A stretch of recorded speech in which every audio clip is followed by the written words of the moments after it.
नमस्कार मित्रांनो, मी आदित्य. तुम्ही पाहत आहे मराठी मंडळ.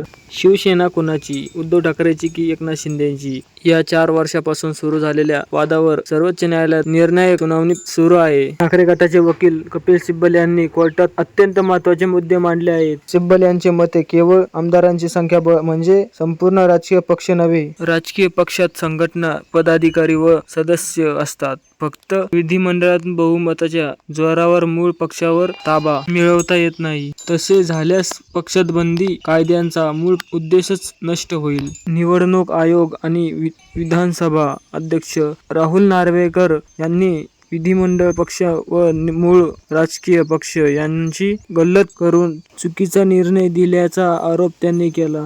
तसेच 2018च्या पक्ष घटनेऐवजी 1999 च्या जुन्या घटनेचा आधार घेणे आणि सुरुवातीलाच बंडखोरीकडे दुर्लक्ष करून नंतर वाढलेल्या संख्याबळाला मान्यता देणे त्यांनी आक्षेप घेतला. त्यांनी 7 न्यायमूर्तींच्या घटनापीठाची मागणी करत गरज पडल्यास धनुष्यबाण चिन्ह गोठवण्याचा पर्यायही सुचवला आहे. आता सर्वोच्च न्यायालय शिंदे गटाच्या आमदारांना अपात्र ठरवते. प्रकरण अध्यक्षाकडे परत पाठवते की निवडणूक आयोगाच्या निर्णयावर फेरविचार करते यावर महाराष्ट्राचे संपूर्ण राजकारण अवलंबून आहे. तुमचे मत धनुष्यबाण कोणाकडे राहायला हवे? कमेंट मध्ये नक्की सांगा आणि अशाच राजकीय अपडेटसाठी मराठी मंडळाला नक्की सबस्क्राईब करा.